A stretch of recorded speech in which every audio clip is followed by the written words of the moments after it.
Straight ലൈനിലേക്ക് സ്വാഗതം.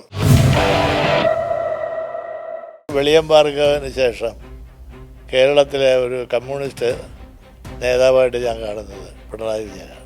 പിണറായി വിജയനെ പകരം വയ്ക്കാൻ ആ പാർട്ടിയിലോ മറ്റിടതുപക്ഷ പാർട്ടിയിലോ ആരുമില്ല. എനിക്ക് ഒരുപാട് ജോലി തിരക്കുണ്ട്. ഇപ്പോഴാണ് ഞാൻ എൻ്റെ കുടുംബത്തിനെ തിരിഞ്ഞു നോക്കിയത്. ഞാൻ പോകാത്ത ഇടവഴികളില്ല, ഞാൻ കയറാത്ത വീടുകളില്ല, ഞാൻ പോകാത്ത പഞ്ചായത്തില്ല, ഞാൻ പ്രസംഗിക്കാത്ത യോഗങ്ങളില്ല തിരുവനന്തപുരം. ആ വാർത്ത അത് അവർക്ക് തെറ്റിപ്പോയതാണ്. ഞാൻ പ്രതിപക്ഷ നേതാവായിരുന്നപ്പോൾ, ഉപനേതാവായിരുന്നപ്പോൾ ഉമ്മൻചാണ്ടിക്കെതിരായിട്ട് നിയമസഭയിൽ നടത്തിയ പ്രസംഗത്തിൻ്റെ ഒരു ഭാഗമാണ്. ഈ കേരളത്തിലെ ഒരു DGPയെ CBIയുടെ കുറ്റവാളിയായി പ്രഖ്യാപിക്കാൻ കഴിഞ്ഞ മന്ത്രിയാണ് ഞാൻ. കമ്മ്യൂണിസ്റ്റ് പാർട്ടിയിൽ ജാതിയുണ്ടോ? എല്ലാം ജാതിയുള്ള ആളുകൾ പാർട്ടിയിലുണ്ട്. പാർട്ടിക്ക് ജാതിയില്ല. പാർട്ടിക്ക് ജാതിയില്ല. ഒരാൾ വിചാരിച്ചാൽ CPIയിൽ പാർലമെൻറ്റ് സീറ്റ് കൊടുക്കാൻ പറ്റുമോ? വ്യത്യസ്തമായ ഒരു നഗരമാണ്. ആ നഗരസഭയിൽ ഇങ്ങനെ ഒരു തിരിച്ചടി യഥാർത്ഥത്തിൽ ഞാനും പ്രതീക്ഷിച്ചില്ല. ഇപ്പം തന്നെ ഞാൻ ആരും അല്ല എന്ന് പറയുന്ന ആളുകളുടെ നടുവിലാണ് ഞാൻ ഉണ്ടായിരുന്നത്. മുതിർന്ന CPI നേതാവും മുൻ മന്ത്രിയുമായ ശ്രീ C. ദിവാകരനാണ് ഇന്ന് നമ്മുടെ അതിഥി. നമസ്കാരം ശ്രീ C. ദിവാകരൻ. നമസ്കാരം. ഇപ്പോൾ വിവാദങ്ങളിൽ നിറഞ്ഞു നിൽക്കുകയാണ്. മുഖ്യമന്ത്രി പിണറായി വിജയനുമായി ബന്ധപ്പെട്ട മീൻ വിവാദത്തിൽ ശരിക്കും എന്താണ് സംഭവിച്ചത്? അത് യഥാർത്ഥത്തിൽ ഞങ്ങളുടെ ഒന്നിച്ചുള്ളൊരു ജാഥയാണ്. അദ്ദേഹം ക്യാപ്റ്റൻ. ആ ജാഥയിലാണ് ഞാൻ സഞ്ചരിച്ചത്. അപ്പോൾ അദ്ദേഹത്തിൻ്റെ രാത്രിയും പകലും ഒക്കെ ഉള്ള എല്ലാ സംഭാഷണങ്ങളിലും ഞാൻ പങ്കെടുക്കും. എനിക്ക് ഒരുപാട് അനുഭവങ്ങളുണ്ട് അദ്ദേഹവുമായിട്ട് ഏറ്റവും അടുത്ത് യാത്ര ചെയ്തതിൽ. അങ്ങനെയാണ് ഈ ആഹാരം കഴിക്കുന്ന ഒരു കാര്യം ഞാൻ ആരോടും പറഞ്ഞതാണ്. അതിലൊരു വിവാദമാകുമെന്ന് ഞാൻ അന്ന് കരുതിയില്ല. നമുക്കെല്ലാം ആഹാരത്തിനെ സംബന്ധിച്ച് ചില ടേസ്റ്റുകളുണ്ട്. ഓരോരുത്തരുടെ വ്യക്തിപരമായ കാര്യമാണോ? വ്യക്തിപരമായ കാര്യം ആഹാരം. എനിക്ക് ചില ആഹാരത്തിനോട് ടേസ്റ്റുണ്ട്. ചിലത് കൂടുതൽ ഞാൻ കഴിക്കും, ചിലത് വേണ്ടെന്ന് പറയും. അങ്ങനെ അവിടെ നടന്നൊരു സംഭവം. ഞങ്ങൾ ഉച്ചയ്ക്ക് ഉണ്ടായിരുന്നപ്പോൾ അദ്ദേഹത്തിന് പണ്ടേ എനിക്കറിയാം, എല്ലാവരും എന്നോട് പറയുന്നത് നല്ല മീൻ കഴിക്കുന്ന ആളാണ്. അത് ഈ മലബാറുകാരെല്ലാം നന്നായിട്ട് മീൻ കഴിക്കുന്നവരാണ്. എൻ്റെ അടുത്ത് എല്ലാ ദിവസവും അങ്ങനെ ഉച്ചയ്ക്ക് ഞങ്ങൾ ഒന്നിച്ച് ലഞ്ച് കഴിക്കുമ്പോഴും എന്നെയും കൂടെ അടുത്തിരുത്തിയേ കഴിക്കൂ. വലിയ സഹോദര സ്നേഹം പോലെ ആയിരുന്നു എന്നോട്. അന്നും ഇതുപോലെ അവിടെ വന്നു, ആ വീട്ടിൽ വന്നു. ആനത്തലവട്ടം ആനന്ദൻ്റെ വീട്ടിലാണ്. ആനത്തലവട്ടം ആനന്ദൻ്റെ വീടാണെന്ന് ഞാൻ അറിഞ്ഞില്ല. ഞാൻ ചോദിച്ചു ആരുടെ വീടാണെന്ന്. അപ്പോഴാണ് ആരോ പറഞ്ഞത് എൻ്റെ ആളുടെ വീട്. ആ വീട്ടിലങ്ങനെ ആൾ താമസമുള്ളതായിട്ട് എനിക്ക് തോന്നിയില്ല. ഞങ്ങൾക്ക് വേണ്ടി അറേഞ്ച് ചെയ്ത ഒരു ലഞ്ചിന് വേണ്ടി അറേഞ്ച് ചെയ്ത ഒരു വീടാണ്. മീൻ കഴിച്ചില്ലെങ്കിലും അദ്ദേഹം ഭക്ഷണം കഴിക്കാതെ എഴുന്നേറ്റ് പോയില്ലല്ലോ? ഇല്ല, എഴുന്നേറ്റൊന്നും പോയിരുന്നില്ല. മീൻ അങ്ങനെ ഇരുന്നതും ഇല്ല. അദ്ദേഹം ചോദിച്ചെന്താണെന്ന് ചോദിച്ചു, വിഭവങ്ങളൊക്കെ ചോദിച്ചു. മീനാണ്. അപ്പം ഞാൻ പറഞ്ഞത് ഇങ്ങനെയുള്ളൊരു മീനാണ്. സാരമില്ല, അപ്പോൾ ഒരു കാര്യം ചെയ്യാം, നിങ്ങളൊക്കെ ആഹാരം കഴിക്കുക, ദിവാരം എന്നെ AK സെൻറ്ററിൽ വിളിച്ചാൽ മതി, നമുക്ക് അപ്പോഴും ജോയിൻ ചെയ്യാം, നമുക്ക് പോകാം. അങ്ങനെ വളരെ സന്തോഷമായിട്ട് പോയി. അതാണ് പിന്നെ നെമ്മീനില്ലാത്തതുകൊണ്ടാണ് അദ്ദേഹം കഴിക്കാത്തതെന്ന് ഞാൻ പറഞ്ഞതായിട്ടൊക്കെ. അങ്ങനെ പറഞ്ഞില്ല. പക്ഷേ അന്നത്തെ ജില്ലാ സെക്രട്ടറി എന്നോട് ചോദിച്ചാൽ അദ്ദേഹം ഉണ്ടില്ലല്ലോ എന്ന്. അദ്ദേഹത്തിന് ചില മീനുകൾ ഇഷ്ടപ്പെടില്ല, അതുകൊണ്ടായിരിക്കും പോയത്. കുഴപ്പമില്ല, ഞങ്ങൾ പോയി ജോയിൻ ചെയ്തോളാം. അങ്ങനെ ഇതാണ് സംഭവം യഥാർത്ഥത്തിൽ. പക്ഷേ അദ്ദേഹം മീൻ കഴിച്ചില്ലെങ്കിലും ഊണ് കഴിക്കാതെ എഴുന്നേറ്റ് പോയിട്ടില്ലെന്നാണ്. ഇല്ല, അങ്ങനെ എഴുന്നേറ്റ് പോകുന്ന ഒരു സ്വഭാവക്കാരനല്ല. അന്നേരം അദ്ദേഹം ഭക്ഷണം കഴിക്കാതെ എഴുന്നേറ്റ് പോയില്ല. ഇല്ല, ഭക്ഷണം കഴിക്കാൻ വേണ്ടി ഇരുന്നുമില്ല അദ്ദേഹം. എന്നല്ല പിന്നെ കഴിക്കണ്ടേ. അപ്പം അങ്ങനെ ആ ലഞ്ചിൽ അദ്ദേഹം പങ്കെടുത്തില്ല. അത്രേ ഉള്ളൂ. അത് ഇങ്ങനെ ഒരു വെറുതെ എന്നെയും അദ്ദേഹത്തെയും തമ്മിൽ കൂട്ടിയടിക്കാൻ വേണ്ടിയുള്ള ഒരു കൗതുക വാർത്തയാണ് അത്. പത്രങ്ങൾ, മാധ്യമങ്ങൾ പൊതുവെ അത് റിപ്പോർട്ട് ചെയ്തത് ഇല്ലാത്തതുകൊണ്ട് എഴുന്നേറ്റ് പോയെന്ന്. അതൊക്കെ ഞാൻ കംപ്ലീറ്റ് നിഷേധിച്ചു. ഞാൻ അങ്ങനെ ഒരു സംഭവമില്ല. കേരളോദയ പത്രവും സർവ്വപത്രങ്ങളിലും ഞാനത് നിഷേധിച്ചു. അങ്ങനെ ഒരു സംഭവമില്ല, അത് വെറുതെയാണ്, അത് വ്യാജ വാർത്തയാണ്. ഇപ്പോഴും ഞാൻ പറയുന്നത് ഈ നടന്ന സംഭവം ഇതാണ്. ലഞ്ച് കഴിക്കാൻ ഞങ്ങൾ ആലോചിച്ചു. അപ്പോൾ അദ്ദേഹം AK സെൻറ്ററിൽ പോകണമെന്ന് പറഞ്ഞു. പിന്നെ മീൻ എന്താണെന്ന് ചോദിച്ചു. അപ്പോൾ പറഞ്ഞു എൻ്റെ മീനാണെന്ന് പറഞ്ഞു. അത് കുഴപ്പമില്ല, നിങ്ങൾ കഴിക്കാമെന്നാണ്. അല്ലാതെ അദ്ദേഹത്തിനെ പോലെ ഒരാൾ അങ്ങനെയൊന്നും ചെയ്യുന്ന എനിക്ക് എങ്ങനെ ഇത് ആളിൽ വിശ്വസിച്ചത് എനിക്കറിയില്ല. അല്ല, ആനത്തലവട്ടം ആനന്ദൻ്റെ മകൻ ഒരു പ്രസ്താവന ഇറക്കിയായിരുന്നു. ഇതിനു മുമ്പ് അവിടെ വന്ന് മീൻ കഴിക്കുകയും ഭക്ഷണം കഴിക്കുകയൊക്കെ ചെയ്തിട്ടുണ്ട്. ഞാൻ അതിനൊന്നും മറുപടിയൊന്നും പറയുന്നില്ല. ഇപ്പം അതിലേക്കൊരു വിവാദം ഞാൻ പൂർണ്ണമായിട്ട് അത് മുഴുവൻ റെഫ്യൂസ് ചെയ്തിട്ടുണ്ട്. ഇപ്പോൾ താങ്കൾ ശ്രീ പിണറായി വിജയൻ്റെ കൂടെ ജാഥയിൽ, എനിക്ക് തോന്നുന്നത് ഏത് വർഷം, 2005-ലാണെന്ന് തോന്നുന്നു. അതിനുശേഷമാണ് PS മുഖ്യമന്ത്രിയായി വരുന്നത്. താങ്കൾ ഈ ജാഥയിൽ ഉടനീളം പങ്കെടുക്കുകയും അല്ലെങ്കിൽ തന്നെ ഒരു രാഷ്ട്രീയ പ്രവർത്തകൻ എന്നുള്ള നിലയിൽ പലപ്പോഴും അടുത്തിടപഴകുകയും ചെയ്തിട്ടുണ്ട് പിണറായി വിജയൻ്റെ കൂടെ ഒരുപാട് ബന്ധങ്ങൾ എനിക്കുണ്ട്. എന്താണ് അദ്ദേഹത്തെ കുറിച്ചുള്ള ഒരു അഭിപ്രായം? അദ്ദേഹം LDF യോഗങ്ങളിൽ അദ്ദേഹം സ്ഥിരമായിട്ട് പങ്കെടുത്തുകൊണ്ടിരുന്നു. പ്രത്യേകിച്ച് മുഖ്യമന്ത്രി VS ആയിരുന്നപ്പോൾ എല്ലാ LDF യോഗവും, ആ LDF യോഗത്തിൽ തുടക്കം മുതലേ ഞാൻ വളരെ നാളുകളായിട്ട് വിളിയം ഭാർഗവൻ്റെ കൂടെ ഞാൻ പങ്കെടുക്കുന്നതാണ്. അദ്ദേഹത്തിൻ്റെ ഞാൻ എൻ്റെ ആത്മകഥയിൽ പറഞ്ഞിട്ടുണ്ട്. എൻ്റെ ആത്മകഥ ഇതെല്ലാം പറഞ്ഞിട്ടുള്ളതാണ്. അത് അദ്ദേഹമാണ് റിലീസ് ചെയ്തത്. അന്ന് അദ്ദേഹം BJTകളിൽ വലിയൊരു പുസ്തകം നടത്തി. ഞാൻ കണ്ടിട്ടുള്ളത് വെച്ചാൽ എനിക്ക് വെളിയം ഭാർഗവന് ശേഷം കേരളത്തിലെ ഒരു കമ്മ്യൂണിസ്റ്റ് നേതാവായിട്ട് ഞാൻ കാണുന്നത് പിണറായി വിജയനാണ്. പിണറായി വിജയനെ പകരം വയ്ക്കാൻ ആ പാർട്ടിയിലോ മറ്റിടതുപക്ഷ പാർട്ടിയിലോ ആരുമില്ല. പണ്ടങ്ങനെയല്ല, ഈ ഇടതുപക്ഷ പ്രസ്ഥാനത്തിന് വലിയ നിരയുണ്ടായിരുന്നു. ഇന്ന് അതെല്ലാം പോയി. അതൊക്കെ പോയി. യഥാർത്ഥത്തിൽ ഇന്ന് കേരളം അനുഭവിക്കുന്ന രാഷ്ട്രീയ പ്രശ്നം ലീഡർഷിപ്പ് ക്രൈസിസാണ്. പാർട്ടി അംഗീകരിച്ചാൽ പോരല്ലോ, ജനങ്ങൾ അംഗീകരിക്കുന്ന എന്തെല്ലാം വിവാദങ്ങളും തർക്കങ്ങളും വിമർശനങ്ങളും ഉണ്ടെങ്കിലും അവസാനം ജനങ്ങൾ പറയും എന്നാലും അദ്ദേഹം കരുത്തുള്ള ഒരു നേതാവാണ് പിണറായി വിജയൻ. താങ്കളുടെ അഭിപ്രായം അതാണ്? എൻ്റെ അഭിപ്രായത്തിൽ അദ്ദേഹം എടുക്കുന്ന തീരുമാനങ്ങൾ നടപ്പിലാക്കാനുള്ള നല്ല നട്ടലുള്ള കരുത്തുള്ള നിർഭയനായ സത്യസന്ധനായ ഈ പറയുന്ന ആരോപണങ്ങളൊന്നും ഞാൻ വിശ്വസിക്കുന്നില്ല. വെറുതെ അദ്ദേഹത്തിനെ പറ്റി എന്തെങ്കിലും പറയണമല്ലോ, വേറെ ഒന്നും പറയാനില്ലെങ്കിൽ വേറെ അദ്ദേഹത്തിൻ്റെ വീട്ടുകാരെ കുറിച്ച് പറയാം. അങ്ങനെയാണ് ഒരു രാഷ്ട്രീയത്തിലേക്ക് ഇപ്പോൾ കേരളം നീങ്ങിക്കൊണ്ടിരിക്കുകയാണ്. ഒരുപക്ഷെ ഇത്രയധികം വേട്ടയാടപ്പെട്ട ഒരു നേതാവ് കമ്മ്യൂണിസ്റ്റ് പ്രസ്ഥാനത്തിൽ ഈ കാലഘട്ടത്തിലില്ല.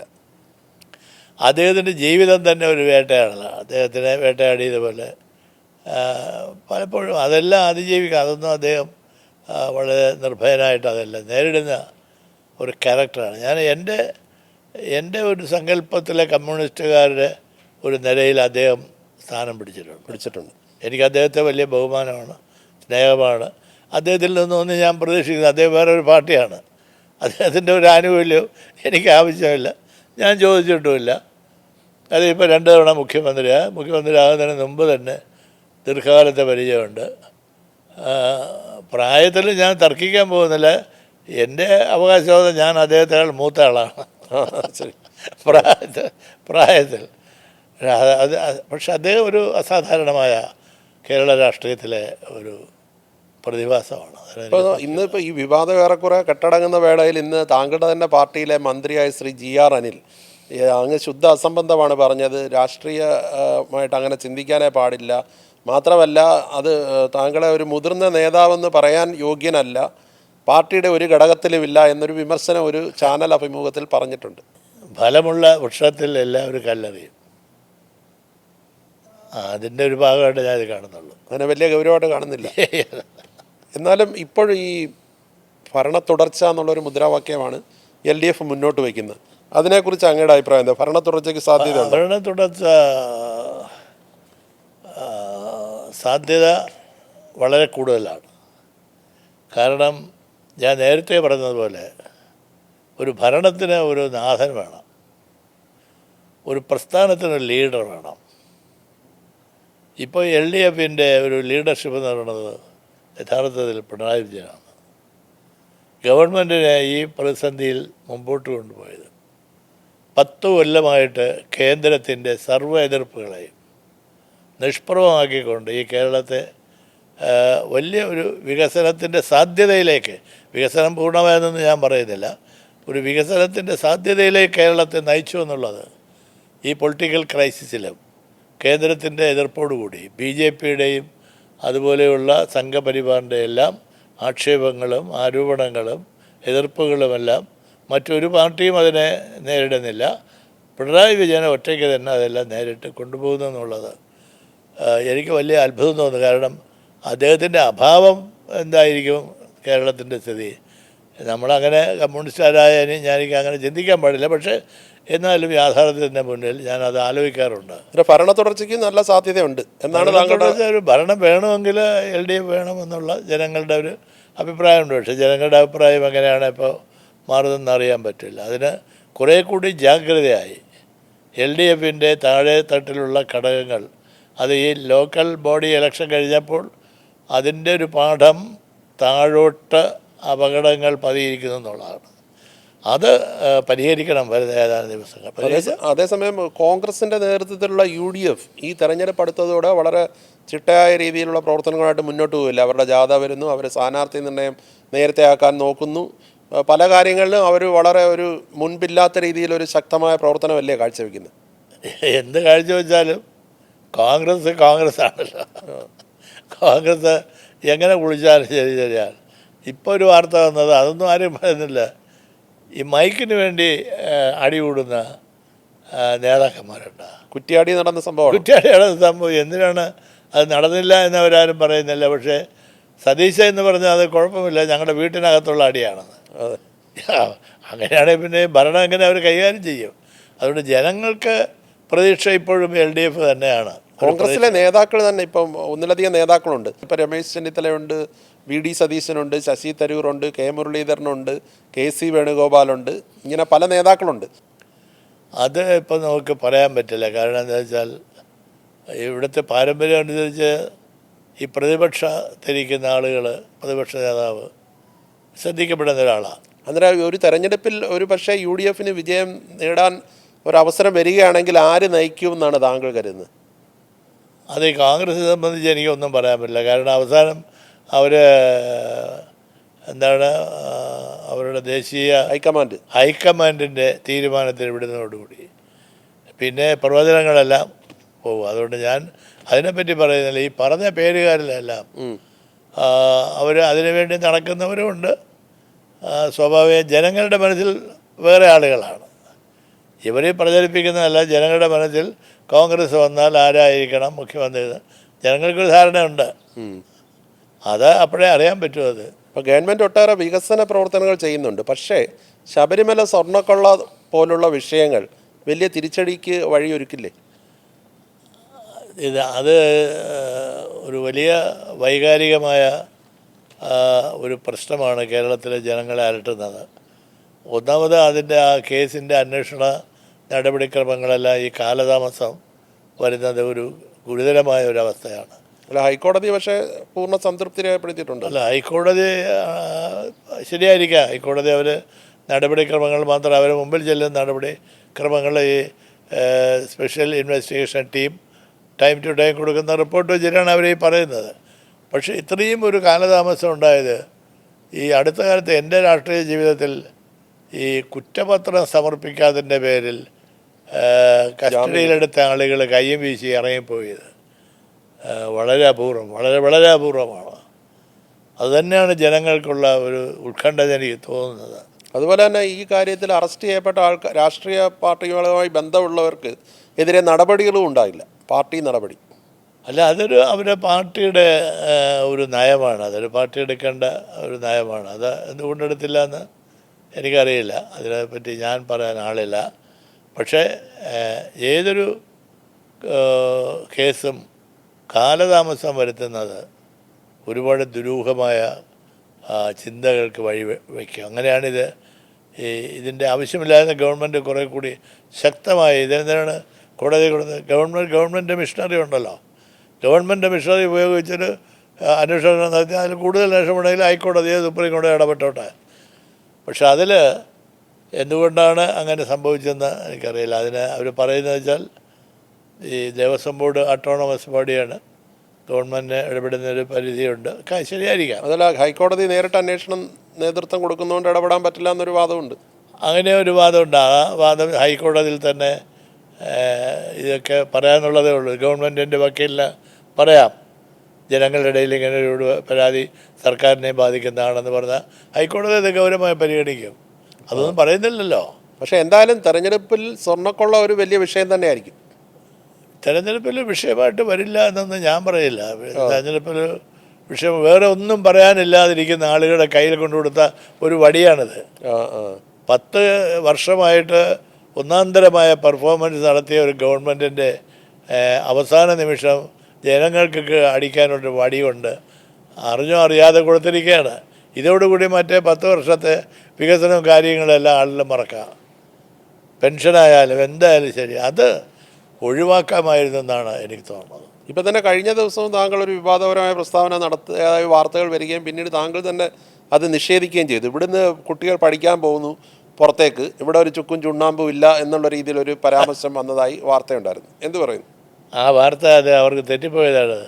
ഞാൻ പ്രതിപക്ഷ നേതാവായിരുന്നപ്പോൾ, ഉപനേതാവായിരുന്നപ്പോൾ ഉമ്മൻചാണ്ടിക്കെതിരായിട്ട് നിയമസഭയിൽ നടത്തിയ പ്രസംഗത്തിൻ്റെ ഒരു ഭാഗമാണത്. അതാണ് ഇപ്പോഴത്തെ കൊടുത്തത്. ആ ഗവൺമെൻറ്റിനെതിരായിട്ട് നടത്തിയതാണ്. ഉമ്മൻചാണ്ടിയുടെ ബഡ്ജറ്റ് പ്രസംഗത്തെ നടത്തിയ പ്രസംഗമാണ്. അല്ല, ഇപ്പോഴത്തെ ഗവൺമെൻറ്റിനെ കുറിച്ച് ഇപ്പോഴത്തെ ഗവൺമെൻറ് വെച്ചാൽ ആദ്യമേ ഞാൻ പറഞ്ഞല്ലോ, ഇപ്പോഴത്തെ ഗവൺമെൻറ് വികസന കാര്യങ്ങൾ വളരെ മുമ്പേ പോയി. കേന്ദ്രത്തിൻ്റെ കൂടെ സഹായം ഉണ്ടായത് കുറച്ചുകൂടി കാര്യങ്ങൾ നടക്കാമായിരുന്നു. അത് നടത്തില്ല. മാത്രമല്ല പ്രതിപക്ഷത്തിൻ്റെ റോളും ശരിയല്ല. പ്രതിപക്ഷത്തിൻ്റെ റോള് കേന്ദ്രത്തിന് സഹായകരമായ രീതിയിലാണ്. അത് അതെന്താണ് അങ്ങനെ വരുന്നതെന്ന് അറിയില്ല. BJP പറയുന്നത് കേരളത്തിലെ മത്സരം കോൺഗ്രസും BJPയും തമ്മിലായിരിക്കുമെന്ന്. അത് ഞാൻ നേരത്തെ പറഞ്ഞത് അതൊരു കൗതുക വാർത്തയാണ്. അതിൽ കാര്യം അത് BJP എന്തൊക്കെയാണ് ഇവിടെ നഗരസഭയിൽ കുറച്ച് ആളുകളെ ജയിച്ചു എന്നുള്ളത്. ഇങ്ങനെ ഒരു ആഘോഷമുണ്ട്. എന്താണ് ഈ BJP ആണ്? അല്ല, താങ്കളുടെയൊക്കെ പ്രവർത്തന പന്ഥാവായിരുന്ന സ്ഥലമാണ് തലസ്ഥാനം. ആ തലസ്ഥാനത്ത് BJPയുടെ നേതൃത്വത്തിൽ കോർപ്പറേഷൻ ഭരണം പിടിച്ചില്ലേ? അതൊരു ചെറിയ കാര്യമാണോ? അല്ല, അത് ഒരു ചെറിയ കാര്യമല്ല. അത് കമ്മ്യൂണിസ്റ്റ് പാർട്ടികൾ പരാജയപ്പെട്ടെടുത്താണ് അവർ അധികാരത്തിൽ വന്നിരിക്കുന്നത്. പാർട്ടി ഒരു ഇടതുപക്ഷത്തിൻ്റെ ഒരു കേന്ദ്രമാണ് നമ്മുടെ സർക്കാർ ജീവനക്കാർ, തൊഴിലാളികൾ, വിദ്യാർത്ഥികൾ, യുവജനങ്ങൾ, ഇങ്ങനെയുള്ള ബുദ്ധിജീവികളെല്ലാം അടങ്ങുന്ന ഈ നഗരം വ്യത്യസ്തമായ ഒരു നഗരമാണ്. ആ നഗരസഭയിൽ ഇങ്ങനെ ഒരു തിരിച്ചടി യഥാർത്ഥത്തിൽ ഞാനും പ്രതീക്ഷിച്ചില്ല. ഇല്ല, അപ്രതീക്ഷിതമായി വന്ന ഒരു ജനങ്ങളുടെ വിധിയെഴുത്താണ്. അതിനാരെങ്കിലും ഇത് നേരത്തെ ഏതെങ്കിലും പാർട്ടിക്ക് അറിയാമെന്നോ എനിക്കറിയില്ല. എങ്കിൽ പിന്നെ പാർട്ടിക്കാരും മിണ്ടുന്നില്ല. അതിൽ നിന്ന് പാർട്ടിക്കാരെന്തെങ്കിലും പാഠം പഠിച്ചോ? പ്രത്യേകിച്ചും CPM-ഉം CPI-യും. CPM ആണ് അതിനകത്തൊരു പ്രമുഖമായ കക്ഷി. കാരണം ഈ മേയർമാരുടെ പട്ടിക എടുത്ത് നോക്കിയാൽ മേയർമാർ ഏറ്റവും കൂടുതലുണ്ടായിരുന്നത് CPM-നാണ്. ഞങ്ങൾക്കാകെ ഒരു തവണയാണ് ഒരു മേയർ ഉണ്ടായിരുന്നത് തിരുവനന്തപുരത്ത്, എൻ്റെ ഓർമ്മയിൽ, നന്ദകോട് കരുണാകരൻ. പിന്നെ മേയറൊന്നുമില്ല. പിന്നെ കുറച്ച് കൗൺസിലർമാർ ജയിക്കാതെ. ഇത്തവണ അതും ദയനീയമായിട്ട് പരാജയപ്പെട്ടു. അല്ല, BJPയുടെ വളർച്ച എങ്ങനെയാണ് കാണുന്നത്? ഇപ്പോൾ കേരളത്തിൽ അവർക്ക് തൃശ്ശൂരിൽ MP ഉണ്ട്, ഇപ്പോൾ BJPയുടെ വളർച്ച തൃപ്പൂണിത്തറയിലുണ്ട്. അതെ, BJPയുടെ വളർച്ച ഒരു കേരളത്തിലെ ഇടതുപക്ഷ പ്രസ്ഥാനത്തിന് ഒരു ഭീഷണിയായിട്ടൊന്നും ഞാൻ കാണുന്നില്ല. ഇല്ല, മുമ്പൊന്നും ഇല്ലാത്ത വിധം ഈ പാർട്ടികളിൽ നിന്നൊക്കെ അതിലേക്ക് ആൾക്കാർ പോകുന്നുണ്ട്. അതൊക്കെ കുറച്ച് ആളിൽ എല്ലാ പാർട്ടിയിലും ഇപ്പോൾ ആർക്കും ഏത് പാർട്ടിയിലും പോകാനില്ല. പാർട്ടിയിൽ പോകണമല്ലൊന്നും കാര്യമൊന്നുമില്ല. അല്ല, പണ്ടെങ്കിലും പക്ഷേ കമ്മ്യൂണിസ്റ്റ് പാർട്ടി വിട്ട് അങ്ങനെ പോകാറില്ലായിരുന്നു. അല്ല, അതിന് ഞാൻ നേരത്തെ രാജേഷിനോട് പറഞ്ഞല്ലേ, ലീഡർഷിപ്പ് കുറച്ചുകൂടി സ്ട്രോങ് ആകണം. അതാണ് ഇതിൻ്റെ അകത്തുള്ള ഒരു ബുദ്ധിമുട്ട്. 2 കമ്മ്യൂണിസ്റ്റ് പാർട്ടികളുടെ സംസ്ഥാന ലീഡർഷിപ്പ് പഴയതുപോലെയാണ് ആളുകൾ ആഗ്രഹിക്കുന്നത്. ഒരു ഭാഗത്ത് വെളിയം ഭാർഗവനും VS അച്യുതാനന്ദനും പിണറായി വിജയനും അങ്ങനെയുള്ള ഒരു ലീഡർഷിപ്പ് യഥാർത്ഥത്തിൽ കേരളത്തിൽ ഇപ്പോൾ ഇല്ല. ഇപ്പോൾ ഉള്ളത് തരാതരം കാര്യങ്ങൾ നടത്തി പോവുക, ഒന്നിനെയും നേരിടണ്ട, വല്ല അവസരം കിട്ടിയ ആരെങ്കിലും 10 പറയുക, അത് വെച്ച് രാഷ്ട്രീയ പരിപാടി നടത്തുക എന്നൊക്കെ പറയാം. അതിൻ്റെ ഒരു ഉദാഹരണമല്ല എന്നെ പറ്റി ആരോഗ്യത്തിനൊക്കെ പറയണതല്ലേ. വല്ല കാര്യം ഉണ്ടായിട്ടാണ്, എന്ത് ഗുണമാണ് കിട്ടാൻ പോണത്? മുതിർന്ന നേതാവെന്ന് പറയാൻ പോലും യോഗ്യതല്ല എന്നൊക്കെ പറഞ്ഞാൽ ഈ തിരുവനന്തപുരത്തിൻ്റെ 60 വർഷം എൻ്റെ 60 വർഷമാണ്. ഞാൻ നിന്നതുപോലെ സെക്രട്ടേറിയറ്റിൻ്റെ ഇടയിൽ ഈ പഴയന്മാരാരും നിന്നിട്ട് ഒരുത്തരും നിന്നിട്ടില്ല. ഞാൻ കൊണ്ടതുപോലെ അടി വേറെ ആരും കൊണ്ടിട്ടില്ല. ഞാൻ നയിച്ചതുപോലെ സമരജാഥ വേറെ ആരും നയിച്ചില്ല. ഞാൻ പോകാത്ത ജാഥകളൊന്നുമില്ല. എൻ്റെ മുതിർന്ന നേതാവല്ല, എന്നെ മുതിർന്ന നേതാവ് വേറെ ആരെ കാണുമായിരിക്കും. ആ. അല്ല, ഇപ്പോൾ താങ്കളുടെ പാർട്ടിയുടെ സംസ്ഥാന സെക്രട്ടറി എന്ന് പറയുന്നത് ശ്രീ ബിനോയ് വിശ്വമാണ്. അദ്ദേഹത്തിൻ്റെ പ്രവർത്തനത്തെ എങ്ങനെയാണ് വിലയിരുത്തുന്നത്? അദ്ദേഹത്തിന് ഒരു അവസരം കൊടുക്കണം, വെയിറ്റ് ചെയ്യുക. ആ. അദ്ദേഹം നല്ല നല്ല വിവരമുള്ള ആളാണ്, കാര്യങ്ങളൊക്കെ അറിയാം, കുറച്ച് പരിചയമുണ്ട്, യുവജനങ്ങളുടെ ഒരു പ്രതിനിധിയാണ്. അപ്പം അങ്ങനെ വരുമ്പോൾ കേരളത്തിലൊരു പുതിയ തലമുറയുടെ പരീക്ഷണം എന്നുള്ള നിലയിൽ നമുക്ക് വെയിറ്റ് ചെയ്യാം. അദ്ദേഹം പെട്ടെന്ന് തന്നെ ഒരു നല്ല കമ്മ്യൂണിസ്റ്റ് ലീഡറായിട്ട് വരും. അദ്ദേഹത്തിൻ്റെ കുടുംബ പാരമ്പര്യം അതാണ്. അദ്ദേഹത്തിൽ പ്രതീക്ഷയുണ്ട്. എനിക്ക് വലിയ പ്രതീക്ഷയാണ് അദ്ദേഹത്തിന്. അപ്പം തന്നെ ഈ മന്ത്രിസഭയിലെ CPI മന്ത്രിമാർ, അവരുടെ ഒരു വിലയിരുത്തൽ എങ്ങനെയാണ്? അവരുടെ പെർഫോമൻസിനെ എങ്ങനെയാണ് കാണുന്നത്? അല്ല, അവർ മോശക്കാരല്ല. ഇത് പൊതുവെ ഈ 4 മന്ത്രിമാർക്ക് പ്രത്യേക റോളൊന്നുമില്ല. മന്ത്രിസഭയുടെ മൊത്തം റോളാണ്. മന്ത്രിസഭയിലെ മറ്റ് മന്ത്രിമാരെ പോലെ തന്നെ അവരും വലിയ കുഴപ്പങ്ങളില്ല, അഴിമതിയില്ല, മറ്റു കാര്യങ്ങളൊന്നും ഇടപെടുന്നില്ല, വളരെ കൃത്യമായിട്ട് കാര്യങ്ങളെല്ലാം നടത്തി പോകുന്നു. പക്ഷെ അവർക്കെല്ലാം മുഖ്യമന്ത്രിയുടെ വലിയ ബഹുമാനമാണ്. മുഖ്യമന്ത്രി പറയുന്നതിനപ്പുറത്ത് അവരാരും ഒന്നും ചെയ്യില്ല. അപ്പോൾ അതൊരു ഭരണ നേട്ടമാണത്. അപ്പോൾ താങ്കൾ ഉൾപ്പെടെ വളരെ മുതിർന്ന നേതാക്കൾ പലരും, വലിയ വലിയ നേതാക്കൾ പലരും മന്ത്രിമാരായിട്ട് ഇരുന്നിട്ടുള്ള ഒരു പാർട്ടിയാണിത്. ആ നിലയ്ക്ക് ഇവരുടെയൊക്കെ പ്രവർത്തനങ്ങൾ എടുത്തു പറയപ്പെടുന്നുണ്ടോ? അല്ല, അത് ഒരിക്കലും വരില്ലല്ലോ. ഇപ്പോൾ എൻ്റെ പൂർവികനായ എൻ്റെ മന്ത്രി E. ചന്ദ്രശേഖരൻ നായരാണ്. അതിനങ്ങോട്ട് പിന്നെ പോയ 57-ലെ KC ജോർജാണ് ഭക്ഷ്യമന്ത്രി. അപ്പോൾ അതുകൊണ്ട് അവരുടെ പാരമ്പര്യത്തിനൊന്നും എനിക്ക് വരാൻ കഴിഞ്ഞിട്ടില്ല. എന്നാലും താങ്കളുടെ പ്രവർത്തനം വളരെ ശ്ലാഘനീയമായിരുന്നു എന്നാണ് ഞാൻ ഇപ്പോഴും ജനങ്ങൾ പറയുന്നത്. അതെൻ്റെ അനുഭവങ്ങളാണ്. ഞാൻ റോഡിൽ നിന്ന് കയറിപ്പോയി മന്ത്രിയായതാണ്. സെക്രട്ടേറിയറ്റിൻ്റെ നടയിൽ 50 കൊല്ലം സമരം ചെയ്ത് കുറച്ച് നാൾ അതിനകത്ത് കയറി ഇരിക്കാമെന്ന് വിചാരിച്ച് കയറി ഇരുന്നപ്പോഴാണ് കാര്യങ്ങളെല്ലാം കുഴപ്പമാണെന്ന് ഞാൻ അറിഞ്ഞത്. അത് ഓരോന്നോരോന്നായിട്ട് കൈകാര്യം ചെയ്യാൻ വേണ്ടി കഴിഞ്ഞു. ഈ കേരളത്തിലെ ഒരു DGPയെ CBIയുടെ കുറ്റവാളിയായി പ്രഖ്യാപിക്കാൻ കഴിഞ്ഞ മന്ത്രിയാണ് ഞാൻ. DGP റാങ്കിലുള്ള IPS ആകും. അതായത് സിവിൽ സപ്ലൈസിൻ്റെ CMD ആയിരുന്ന അദ്ദേഹം ഇവിടുത്തെ വലിയ പൊടി പിടിച്ച ആളാണ്. അദ്ദേഹത്തിന് ഞാൻ അന്വേഷണം നടത്തി CBIക്ക് വിട്ടു. CBI അന്വേഷണം നടത്തി. ആദ്യം പറ്റില്ല എന്ന് പറഞ്ഞാൽ പിന്നെ പോയി വീണ്ടും കണ്ടു. അങ്ങനെ ശിവരാജ് പട്ടേലാണ് ഹോം മിനിസ്റ്റർ എന്ന്. അദ്ദേഹത്തെ കണ്ട് അന്വേഷണം നടത്തി കുറ്റവാളി നമ്പർ 1, അക്യൂസ് നമ്പർ 1 എന്ന് പറഞ്ഞു വന്നു. അദ്ദേഹത്തെ സർവീസിനെ സസ്പെൻഡ് ചെയ്തു. കോടിയേരി ബാലകൃഷ്ണനാണ് അന്ന് ഹോം മിനിസ്റ്റർ കേരളത്തിൽ. അപ്പം അതൊക്കെ അഴിമതി എന്ന് പറയുന്നത് വെറുതെ വാചകടിയല്ല. ആളുകളെ പുറത്താക്കണം, നടപടി എടുക്കണം. എൻ്റെ പുറത്ത് പറയാൻ കഴിയാത്ത സമ്മർദ്ദമാണ് വന്നത് ആ വിഷയത്തിൽ അയാൾക്ക് വേണ്ടി. ആ IPS ഉദ്യോഗസ്ഥന്, ആ DGP റാങ്കിലുള്ള ഉദ്യോഗസ്ഥന് വേണ്ടി എൻ്റെ മുമ്പിൽ വന്ന് ശുപാർശകൾ കണ്ട് ഞാൻ അമ്പലത്തിൽ പോയി. മുന്നണിക്കുള്ളിൽ നിന്ന് തന്നെ പല മുന്നണിക്കുള്ളിൽ നിന്നും എല്ലാം, പാർട്ടിക്കുള്ളിൽ നിന്നും വെളിയിൽ നിന്നുമൊക്കെ ഒരുപാട് സുഹൃത്തുക്കൾ അവരൊക്കെ.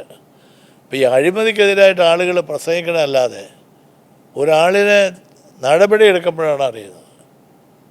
അപ്പോഴാണ് അവരുടെ നിലപാട് മനസ്സിലാവുന്നത്. അപ്പോഴാണ് അവരുടെ സ്വാധീനം മന്ത്രിയേക്കാൾ സ്വാധീനമുള്ളവരാണ് എന്നവർ തെളിയിക്കുന്നത്. അപ്പോൾ എനിക്ക് ഒരു ഭീഷണി പോലെയൊക്കെ തോന്നി. എല്ലാവരും പറഞ്ഞ് DGP ആണ്, ഒന്നാമത്തെ കേരളത്തിലെ DGP അല്ല, സൂക്ഷിക്കണം എന്നൊക്കെ ഒരുപാട് പറഞ്ഞപ്പോൾ എനിക്ക് ചെറിയൊരു സംശയം ഉണ്ടായിരുന്നു. ഇപ്പോൾ എന്ത് ചെയ്യാമല്ലോ അതിന്. പക്ഷെ പിന്മാറിയില്ല. ഞാൻ സസ്പെൻഷൻ നടത്തി വെളിയിലാക്കിയിട്ടാണെന്നുള്ളത്. അത് അഴിമതി എന്ന് പറയണത് ഇപ്പോഴും ആളുകളൊക്കെ പറയുന്നു സർക്കാർ മാറി വന്നിട്ടും ആ കാര്യത്തിൽ ഒരു മാറ്റം ഉണ്ടോ അല്ല എന്നുള്ളത് ആളുകൾക്ക് ഇപ്പോഴും സംശയമാണ്. റവന്യൂ വകുപ്പിലും മറ്റും വലിയ അഴിമതി നടക്കുന്നുണ്ട്. പ്രത്യേകിച്ച് വില്ലേജ് ഓഫീസ്, താലൂക്ക് ഓഫീസ്, ഇവിടെയൊക്കെ ദൈനംദിന ആവശ്യങ്ങൾക്ക് വേണ്ടി പോകുന്ന ആൾക്കാർ പൈസ കൊടുക്കാതെ കാര്യങ്ങൾ നടക്കാൻ പറ്റാത്ത സാഹചര്യമുണ്ട്. ഒരുപാട് പേരെ അഴിമതി കേസിൽ പിടികൂടുന്നു. അല്ല, അത് നടപടിയെടുക്കുന്നു എന്നുള്ളത് തെളിവല്ലേ. അഴിമതി റവന്യൂ വകുപ്പിൽ രാജൻ വളരെ ശക്തനായ മന്ത്രിയാണ്. അയാൾ കാര്യങ്ങൾ അയാളുടെ മുമ്പിൽ വന്നാൽ വിടില്ല അയാൾ. അതുകൊണ്ടാണ് ഈ നടപടികളൊക്കെ വരുന്നത്. കുറച്ച് കാണുന്നത് ഭൂമിയുമായിട്ട് തൊട്ടാൽ എവിടെ പോയാലും പിന്നെ അത് അഴിമതിയാണ്. അപ്പോൾ താങ്കളുടെ രാഷ്ട്രീയ ജീവിതത്തിലേക്ക് തിരിഞ്ഞു നോക്കിയാൽ ദീർഘമായ അനുഭവ സമ്പത്ത് ഈ കനൽ കനൽ വഴികൾ. കനൽ വഴികൾ എന്നുള്ള പുസ്തകത്തിൽ അതെല്ലാം പറഞ്ഞിട്ടുണ്ട്. അത്തരം ഒരു ജീവിത അന്തരീക്ഷത്തിൽ നിന്നാണ് താങ്കൾ വളർന്നു വന്നത്. ആ താങ്കൾ ഈ പാർട്ടിയുടെ സംസ്ഥാന സെക്രട്ടറി ആകാതെ പോയത് എന്തുകൊണ്ടാണ്? അതിൽ ദുഃഖമില്ലേ? ഇപ്പം തന്നെ ഞാൻ ആരും അല്ല എന്ന് പറയുന്ന ആളുകളുടെ നടുവിലാണ് ഞാൻ ഉണ്ടായിരുന്നത്. അതാണ് അതിൻ്റെ ഒരു സൂചന. അതാണ് ഞാൻ വളർത്താത്ത ഒരു CPI നേതാവ് തിരുവനന്തപുരം ജില്ലയിൽ ഇന്നില്ല. അവർക്ക് എന്ത് വേണോ എന്നെ പറയാം, എന്ത് വേണോ കല്ലെറിയാം. ഞാൻ മുതിർന്നതാണോ, ജൂനിയറാണോ, സീനിയറാണോ, ഇനിയിപ്പോൾ എന്നെ സൃഷ്ടിച്ചതവരാണോ എന്നൊക്കെ എൻ്റെ പിതൃത്വം അവകാശപ്പെട്ടാലും എനിക്ക് പരാതിയൊന്നുമില്ല. അതൊക്കെ അവരുടെ ആവശ്യം അതൊക്കെ ചെയ്യട്ടെ. അവരതുകൊണ്ട് വല്ല ഗുണം കിട്ടണമെങ്കിൽ കിട്ടട്ടെ. പക്ഷേ CPI എന്ന് പറയുന്ന തിരുവനന്തപുരത്തെ പാർട്ടി കെട്ടിപ്പടുക്കുന്നതിൽ മോശമല്ലാത്തൊരു പങ്ക് ഞാൻ വഹിച്ചിട്ടുണ്ട്. ഞാൻ സഖാവ് കാർത്തികേയൻ, KV സുരേന്ദ്രനാഥ്, പൗടിക്കോണം കൃഷ്ണൻ, V തങ്കയ്യ തുടങ്ങിയ വൻമരങ്ങൾ, അവരുടെ ഇടയിലാണ് ഞാനൊരു ചെറിയ ആളായിട്ട് വന്ന് നിന്നത്. അവരുടെ എല്ലാം കണ്ട് അവരുടെ എല്ലാം പുറകെ നടന്നാണ് ഞാൻ പാർട്ടി. കണിയാപുരം രാമൻ തന്നെയാണ് എൻ്റെ ഏറ്റവും അടുത്ത സുഹൃത്തും നേതാവുമല്ല, അവൻ തന്നെയാണ്. അവനെയാണ് ഒരുപാട് ഞാൻ അനുകരിച്ചിട്ടുണ്ട്. അങ്ങനെയുള്ള ഈ പാർട്ടി പതുക്കെ ഞാൻ ഈ 65, 66, 67 ഈ പാർട്ടിയിലുള്ളപ്പോൾ ഇവിടെ CPI എന്ന് പറയുന്നത് വളരെ ദുർബല ആരുമില്ല. ജനങ്ങൾ മുഴുവൻ CPM-ലേക്ക് ഒഴുകിപ്പോയി. അവസാനം ഈ സുരേന്ദ്രനാഥ് ആശാനും കാട്ടായി കൊണ്ടുവന്ന 5-6 ആളുകൾ മാത്രമുണ്ട് ഞാൻ ചെല്ലുമ്പോൾ. അവരെ പുറകെ നടന്നാണ് ഈ പാർട്ടി കെട്ടിപ്പടുത്തത്. ഞാൻ പോകാത്ത ഇടവഴികളില്ല, ഞാൻ കയറാത്ത വീടുകളില്ല, ഞാൻ പോകാത്ത പഞ്ചായത്തില്ല, ഞാൻ പ്രസംഗിക്കാത്ത യോഗങ്ങളില്ല തിരുവനന്തപുരം ജില്ലയിൽ. എന്നിട്ടും താങ്കൾക്ക് അർഹതപ്പെട്ട ഒരു പദവി ആയിരുന്നില്ലേ CPI സംസ്ഥാന സെക്രട്ടറിയുടെ? വേണ്ടതായിരുന്നു. അതിന് ആളിലൊക്കെ എല്ലാവരും. ദുഃഖമുണ്ടോ? എനിക്കതിൽ അങ്ങനെ ആഗ്രഹിച്ചില്ല, അതിന് ദുഃഖമില്ല എനിക്ക്. പക്ഷെ എന്തുകൊണ്ടായില്ല? അത് ഒരു വലിയ ചോദ്യമാണ്. രാജേഷിനെ എപ്പോഴും ചോദിച്ചുകൊണ്ടിരിക്കാം എന്തുകൊണ്ടായി. അതിനിപ്പോൾ ഞാൻ മറുപടി പറയില്ല. മറുപടി ഉണ്ട്. ഇപ്പം പറയില്ല. കമ്മ്യൂണിസ്റ്റ് പാർട്ടിയിൽ ജാതിയുണ്ടോ? കമ്മ്യൂണിസ്റ്റ് പാർട്ടിയിൽ എല്ലാം ജാതിയുള്ള ആളുകൾ പാർട്ടിയിലുണ്ട്. പാർട്ടിക്ക് ജാതിയില്ല. പാർട്ടിക്ക് ജാതിയില്ല, പാർട്ടിക്കാർക്കുണ്ട്. പാർട്ടിയിലെ ചില ആളുകൾക്ക് നല്ല വർഗീയത ഉള്ള ആളുകളുണ്ട്. അവരത് വെച്ച് സമയാസമയങ്ങളിൽ ഇടപെടുകയും ചെയ്യും. അതിൻ്റെ ഒരു ഇര കൂടിയായിരുന്നോ താങ്കൾ? എനിക്ക് ആ പാർട്ടിയെക്കുറിച്ച് എനിക്ക് വലിയ മതിപ്പ്. അതല്ല, ഞാൻ ആ പാർട്ടിയിൽ തന്നെ ആരെല്ലാം ഇപ്പോൾ എന്തെല്ലാം പറഞ്ഞാലും മുതിർന്നതല്ല നേതാവ് എന്ത് വേണോ പറഞ്ഞ. പക്ഷേ CPI എന്ന് പറയുന്നത് എൻ്റെ പാർട്ടിയാണ്. മരണം വരെ ഞാൻ CPIയുടെ ആണ്. ആരുടെയെങ്കിലും സർട്ടിഫിക്കറ്റൊന്നും എനിക്ക് ആവശ്യമില്ല. എനിക്ക് ജനങ്ങളുടെ സർട്ടിഫിക്കറ്റ് മതി. പാർട്ടി ഘടകത്തിൻ്റെ ഒന്നും ആവശ്യമില്ല. ഘടകത്തിലില്ലാതാണല്ലോ പരാതി. ഘടകത്തിലുള്ളൊരു വലിയ കാര്യമാണെന്ന് എനിക്ക് തോന്നുന്നില്ല. ഞാനില്ലാത്ത ഘടകങ്ങളൊന്നും ഇല്ലായിരുന്നല്ലോ. ഞാൻ ബ്രാഞ്ച് മുതൽ ജില്ലാ council, state council, secretariat, national council, national executive, national secretary എല്ലാത്തിലും ഞാൻ ഉണ്ടായിരുന്നു. ഞാൻ ഇല്ലാത്ത ഘടകത. പിന്നെ മരണം വരെ ഘടകത്തിലിരിക്കുക എന്ന് പറയുന്നത് ശരിയല്ല. ഇപ്പോൾ ഒരു ഘടകത്തിലും ഇല്ല. പക്ഷേ പാർട്ടി നൽകിയൊരു ചുമതലയില്ലേ പ്രഭാത് ബുക്ക് ഹൗസിൻ്റെ കാര്യങ്ങൾ ഞാൻ നോക്കുന്നു. അത് അവർ ഏൽപ്പിച്ചിട്ടുണ്ട്. അതേപ്പോഴുമാണ് അവർക്ക് തിരിച്ചെടുക്കാമെന്നുള്ളതേ ഉള്ളൂ. അത് ഞാൻ ഡിമാൻഡ് ചെയ്തിട്ടൊന്നുമില്ല. ബാക്കി കാര്യങ്ങളെല്ലാം മുറ പോലെ നടക്കുകയല്ലേ. പാർട്ടി പ്രവർത്തനം നടത്തുന്നതിന് ഏതെങ്കിലും ഘടകത്തിലാവണമെന്ന് നിർബന്ധമില്ല. ഇല്ല, ഒരു ഘടകത്തിലാകേണ്ട കാര്യമില്ല. പാർട്ടിയുടെ ഞാനിപ്പോഴും തിരക്കിട്ട ഒരുപാട് പരിപാടികൾ എനിക്ക് ഉണ്ട്. സാംസ്കാരിക രംഗത്തുണ്ട്, രാഷ്ട്രീയ രംഗത്ത് സെമിനാറുകൾ, ചർച്ചകൾ, അഭിമുഖങ്ങൾ ഒക്കെ ഉണ്ട്. ഞാൻ എഴുതുന്നുണ്ട്. അത് എനിക്ക് ഒരുപാട് ജോലി തിരക്കുണ്ട്. ഇപ്പോഴാണ് ഞാൻ എൻ്റെ കുടുംബത്തിനെ തിരിഞ്ഞു നോക്കിയത്. ഞാൻ ഇത്രയും നാൾ ഒരു കുടുംബത്തിനെ അനാഥമാക്കി യാത്രയായിരുന്നു. ഇപ്പം ഞാൻ തിരിച്ചു വന്നപ്പോഴാണ് അതിൻ്റെ ബുദ്ധിമുട്ടുകൾ ഞാനിപ്പോൾ അനുഭവിക്കുന്നത്. അതിൻ്റെ ഇടയിൽ കൂടെ ഈ വഴിയെ പോണ ഒരു കല്ലെടുത്ത് ഒരു എറിയും കൂടി അറിയും. തെരഞ്ഞെടുപ്പ് അടുത്ത വേളയിൽ വലിയ വിവാദങ്ങൾക്ക് വഴിതെളിച്ചു എന്നുള്ളതാണ് താങ്കളുടെ പേരിലുള്ള ഒരു വിമർശനം. തെരഞ്ഞെടുപ്പെല്ലാം വരെയും പോവുകയും ചെയ്യും. തെരഞ്ഞെടുപ്പുമായിട്ടൊന്നും ബന്ധമൊന്നുമില്ല. തെരഞ്ഞെടുപ്പിൽ എൻ്റെ പ്രശ്നങ്ങൾ ഇതല്ലല്ലോ. തെരഞ്ഞെടുപ്പിൽ ജനങ്ങളുടെ പ്രശ്നങ്ങളല്ലേ. ഇത് ജനങ്ങൾക്ക് എന്താ കാര്യം ഇതിനകത്ത്? ആരെന്ത് ആഹാരം കഴിക്കണമെന്ന് ജനങ്ങൾ നോക്കിക്കൊണ്ടിരിക്കണം. അതുകൊണ്ട് അത് കാര്യമില്ല. പാർട്ടിയിൽ ഈ മുതിർന്ന നേതാക്കളോടുള്ള ഇപ്പോഴത്തെ പാർട്ടിക്ക് അകത്ത് നിൽക്കുന്നവരുടെ സമീപനം അത് അത്ര ശരിയാണ്. പ്രത്യേകിച്ച് കെ ഇ ഇസ്മയിലിനെ പോലൊക്കെയുള്ള ഒരു നേതാവിനെ ഒറ്റപ്പെടുത്തി നിർത്തിയത് നല്ലതാണോ? അല്ല, അതൊക്കെ ഒരു പാർട്ടിയുടെ ഉന്നത ഘടകങ്ങളെല്ലാം അങ്ങനെ ഉണ്ടെങ്കിൽ അവർ ആലോചിക്കേണ്ട കാര്യങ്ങളാണ്. കാരണം ഇസ്മായിലിനെ പോലെ ഒരാൾ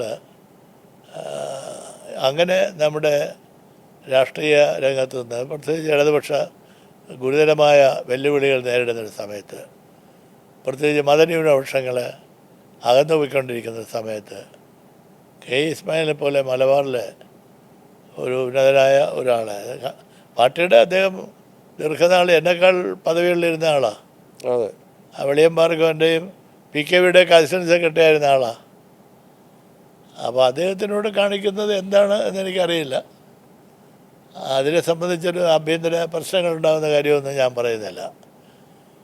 അല്ല, നടക്കുന്നു, ജനങ്ങളതെല്ലാം നോക്കിക്കൊണ്ടിരിക്കുകയാണ്. എന്തായാലും മുതിർന്ന നേതാക്കളോടൊരു ചിറ്റമ്മ നയം ഇപ്പോഴത്തെ നേതൃത്വത്തിനുണ്ടോ? ഇപ്പോഴത്തെ നേതൃത്വം എന്ന് പറയുന്ന ഒരു മുതിർന്ന നേതാക്കന്മാരെ അംഗീകരിക്കാതെ അവർക്ക് പോകാൻ പറ്റുമോ? വല്ലതും പറയാമെന്നുള്ളതല്ലാതെ അംഗീകരിക്കാതെ പോകാൻ പറ്റില്ലല്ലോ. ജനങ്ങൾ അംഗീകരിക്കുന്നത് പ്രായമായ ആളുകളാണ്. ഇപ്പോഴും പറയുന്ന ആളുകൾ മുതിർന്ന നേതാക്കന്മാരാവില്ലേ? അവരെന്നും നിത്യവസന്തമായിട്ടിരിക്കുകയാണ്. അവരാരും പ്രേം നസീർ അല്ലല്ലോ നിത്യവസന്തമായിട്ടിരിക്കുക എന്നുള്ളത്. അവരും വരും, ഈ വഴികളിൽ കൂടെ അവരും വരും. ഇപ്പോൾ ഈ ഒരു LDF മന്ത്രിസഭ ഇപ്പോൾ 10 വർഷം പൂർത്തിയാക്കി തെരഞ്ഞെടുപ്പിനെ അഭിമുഖീകരിക്കാൻ പോവുകയാണ്. കേരള മുഖ്യമന്ത്രിക്ക് 100-ൽ എത്ര മാർക്ക് കൊടുക്കും? ഞാൻ 100-ൽ 90 മാർക്ക് കൊടുക്കും. അത്ര മികച്ച പ്രവർത്തനമാണ്. അത്ര മികച്ച പ്രവർത്തനം. അദ്ദേഹമല്ല ഇത് കൊണ്ടുപോകണത്.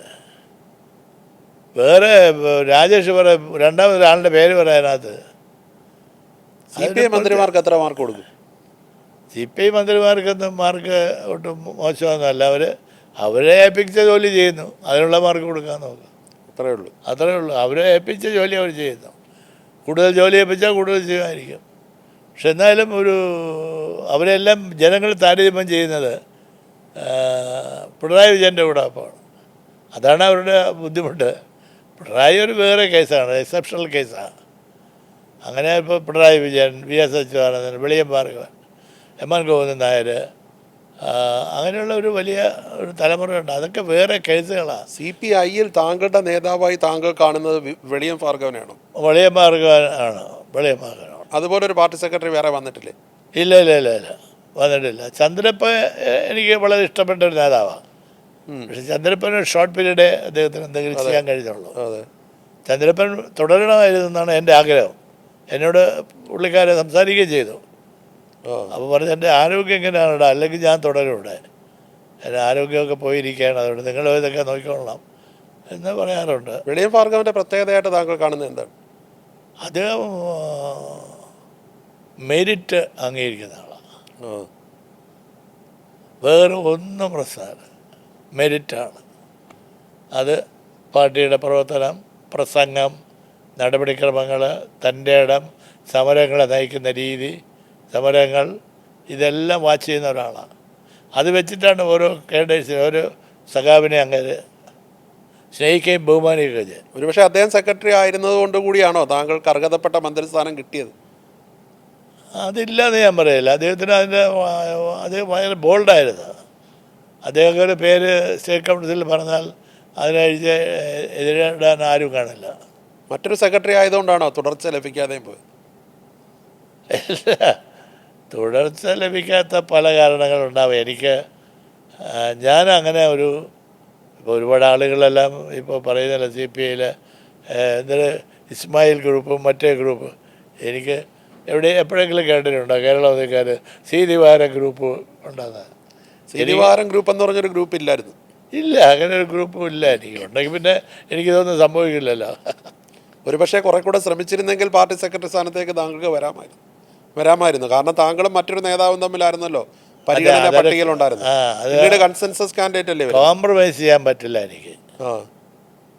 അങ്ങനെ വന്നതാണ്. ഒന്നിനോടും എനിക്ക് സന്ധി ചെയ്യാൻ പറ്റില്ല. ഇഷ്ടമാണെങ്കിൽ ഇഷ്ടപ്പോൾ നടക്കട്ടെ എന്നുള്ളതല്ലാതെ അതൊരു അന്നത്തെ സാഹചര്യത്തിൽ അങ്ങനെയല്ല സംഭവിച്ചു എന്നുള്ളതേ ഉള്ളൂ. എനിക്ക് എന്നെ വേട്ടയാടിയത് ഇപ്പോഴും മാത്രമല്ലല്ലോ. ഇപ്പോൾ ഈ പറയുന്ന ഒരു വിവാദമുണ്ടാക്കി, ഇപ്പോൾ ഞാൻ മുതിർന്നതാണോ ജൂനിയറാണെന്നൊക്കെ തർക്കം ഉന്നയിക്കുന്ന അദ്ദേഹത്തിൻ്റെ അടങ്ങുന്ന ഒരു സമിതി കമ്മിറ്റിയൊക്കെ ആണല്ലോ എന്നെ ഈ തിരുവനന്തപുരം പാർലമെൻറ്റ് തെരഞ്ഞെടുപ്പിൽ ഞാനാണ് ഈ സീറ്റ് ബെനറ്റിന് കൊടുത്തതെന്ന് പ്രചരണം നടത്തി എൻ്റെ പേരിൽ അന്വേഷണം നടത്തിയത്. അതിലെന്താ സംഭവിച്ചത്? ശരി, ഒന്നും സംഭവിച്ചില്ല, ഒരു കാര്യമില്ല. ഒരാൾ വിചാരിച്ചാൽ CPIയിൽ പാർലമെൻറ്റ് സീറ്റ് കൊടുക്കാൻ പറ്റുമോ? അവസാനം അത് തീരുമാനിക്കേണ്ട ആരെങ്കിലും ഘടകങ്ങൾ തീരുമാനിക്കുകയല്ലേ. ഞാൻ വിചാരിച്ചപ്പോൾ സിമ്പൽ കൊടുക്കണതിന് പാർട്ടി സെക്രട്ടറിയുടെ ഒപ്പിട്ട് കൊടുക്കണം പാർലമെൻറ്റ് ഇലക്ഷൻ കമ്മീഷന്. ഞാൻ ഒപ്പിട്ട് കൊടുത്താൽ കൊടുക്കുമോ? അപ്പോൾ പാർട്ടി സെക്രട്ടറി അന്ന് രാജയാണ്, ആളിൻ്റെ സെക്രട്ടറി, അയാളാണ് കൊടുക്കാൻ. പാർലമെൻറ്റ് അംഗങ്ങളെ സ്ഥാനാർത്ഥികളെ തീരുമാനിക്കണം അവസാനം ദേശീയ കൗൺസിലാണ്. ബെനറ്റിന് സീറ്റ് കൊടുത്തത് ശരിയായ ഒരു തീരുമാനമായിരുന്നു.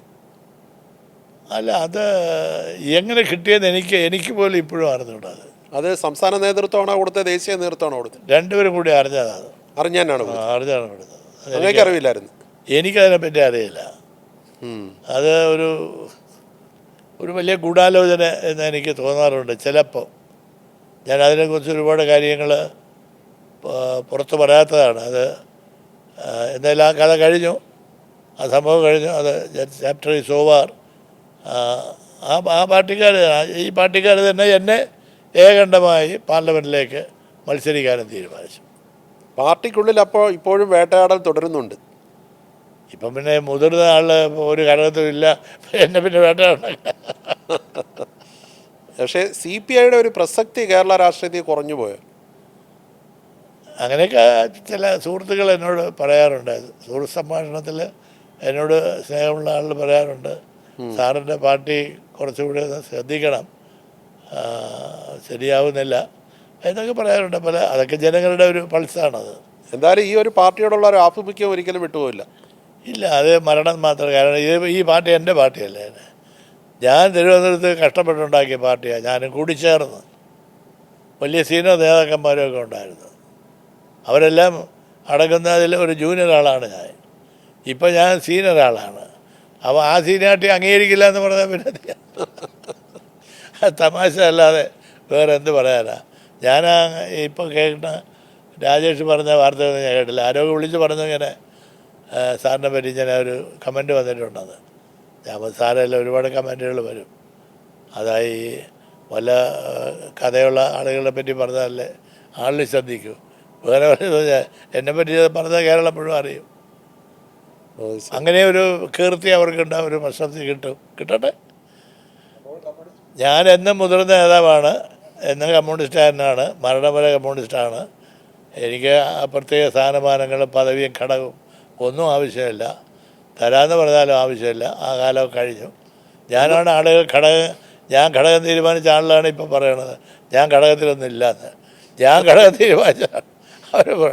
അതുകൊണ്ട് ഇതൊരു പുതിയ കാലമാണ്, പുതിയ ആളുകളാണ്. അപ്പോൾ അവരുമായിട്ട് പൊരുത്തപ്പെട്ടു പോകുക എന്നുള്ളതല്ലാതെ എൻ്റെ മുമ്പിൽ വേറെ വഴിയൊന്നുമില്ല. അപ്പോൾ എന്നും കമ്മ്യൂണിസ്റ്റായി തുടരുക. എല്ലാ ആശംസകളും. നമസ്കാരം.